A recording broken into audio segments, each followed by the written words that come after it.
ವೀಕ್ಷಕರ ನಮಸ್ತೆ. BN TV ಕನ್ನಡಗೆ ಸ್ವಾಗತ. ರಾಜ್ಯ ರಾಜಕಾರಣದಲ್ಲಿ ಸಕ್ರಿಯರಾಗಿರುವ ಹಲವು ನಾಯಕರ ಮಕ್ಕಳು ಕೂಡ ರಾಜಕೀಯ ಪ್ರವೇಶಿಸಿ ಅದೃಷ್ಟ ಪರೀಕ್ಷೆ ಮಾಡಿದ್ದಾರೆ.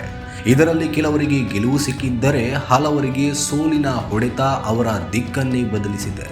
ಕಳೆದ ಲೋಕಸಭೆ ಚುನಾವಣೆಯಲ್ಲೂ ಪ್ರಭಾವಿ ನಾಯಕರ ಮಕ್ಕಳು ಸ್ಪರ್ಧಿಸಿ ಗೆದ್ದು ಬೀಗಿದ್ದಾರೆ.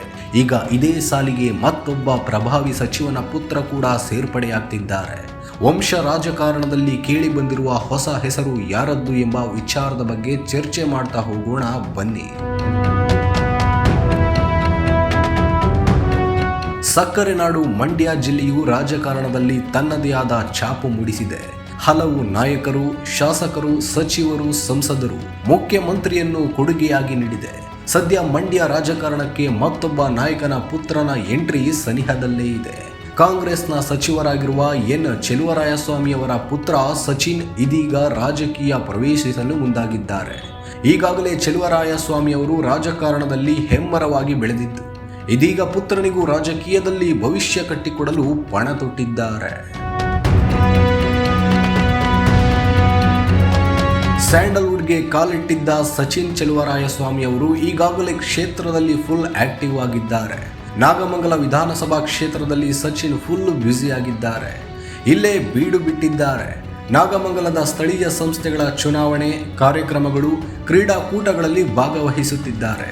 ಅಲ್ಲದೆ ನಾಗಮಂಗಲ ತಾಲೂಕಿನ ಬ್ರಹ್ಮದೇವರಹಳ್ಳಿ ಪ್ರಾಥಮಿಕ ಕೃಷಿ ಪತ್ತಿನ ಸಹಕಾರ ಸಂಘದ ಚುನಾವಣೆಗೂ ನಿಂತಿದ್ದಾರೆ ಎನ್ನಲಾಗ್ತಾ ಇದೆ.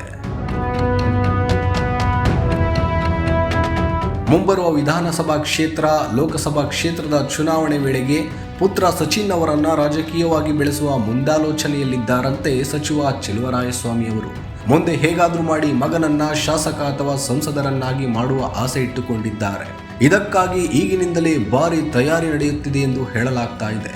ಜೆಡಿಎಸ್ ಭದ್ರಕೋಟೆಯಾಗಿದ್ದ ಮಂಡ್ಯದಲ್ಲಿ ಈ ಹಿಂದೆ HD ಕುಮಾರಸ್ವಾಮಿ ಅವರು ತಮ್ಮ ಪುತ್ರ ನಿಖಿಲ್ ಅವರನ್ನ ಲೋಕಸಭಾ ಚುನಾವಣೆಗೆ ನಿಲ್ಲಿಸಿದ್ರಿಂದ ಸೋಲು ಕಂಡಿದ್ರು. ಬಳಿಕ ಎರಡನೇ ಅವಧಿಗೆ HD ಕುಮಾರಸ್ವಾಮಿ ಅವರೇ ಅಖಾಡಕ್ಕಿಳಿದು ಗೆದ್ದು ಈಗ ಕೇಂದ್ರ ಸಚಿವರಾಗಿದ್ದಾರೆ. ಹೀಗಾಗಿ ನಿಖಿಲ್ಗೆ ಎದುರಾದ ಪರಿಸ್ಥಿತಿ ತನ್ನ ಪುತ್ರನಿಗೂ ಆಗಬಾರದು ಎಂಬ ಉದ್ದೇಶದೊಂದಿಗೆ ಈಗಿನಿಂದಲೇ ರಾಜಕೀಯವಾಗಿ ಮಗನನ್ನು ಬೆಳೆಸಲು ಮುಂದಾಗಿದ್ದಾರೆ ಎನ್ನಲಾಗ್ತಾ ಇದೆ. ಈ ಬಗ್ಗೆ ಜಿಲ್ಲೆಯಲ್ಲಿ ಪರ ವಿರೋಧದ ಚರ್ಚೆ ಕೂಡ ನಡೆಯುತ್ತಾ ಇದೆ. ಈವರೆಗೆ JDS ಮೇಲೆ ಕುಟುಂಬ ರಾಜಕಾರಣದ ಪಟ್ಟ ಕಟ್ಟುತ್ತಿತ್ತು ಕಾಂಗ್ರೆಸ್. ಈಗ ಇದೇ ವಿಚಾರವಾಗಿ ತಿರುಗೇಟು ನೀಡಿರುವ JDS ಇದು ಕುಟುಂಬ ರಾಜಕಾರಣ ಅಲ್ವಾ ಎಂದು ಪ್ರಶ್ನೆ ಮುಂದಿಟ್ಟಿದೆ. ಸ್ಥಳೀಯ ಕಾಂಗ್ರೆಸ್ ಕಾರ್ಯಕರ್ತರು ಕೂಡ JDS ನಲ್ಲಿ ಇಡೀ ಕುಟುಂಬವೇ ರಾಜಕಾರಣದಲ್ಲಿದೆ. ಹೀಗಿರುವಾಗ ಚೆಲುವರಾಯಸ್ವಾಮಿ ಪುತ್ರ ಸಹಕಾರ ಸಂಘದ ಚುನಾವಣೆಯಲ್ಲಿ ಸ್ಪರ್ಧಿಸಿದರೆ ಏನು ತಪ್ಪು ಎಂದು ತಿರುಗೇಟು ಕೊಡ್ತಿದ್ದಾರೆ.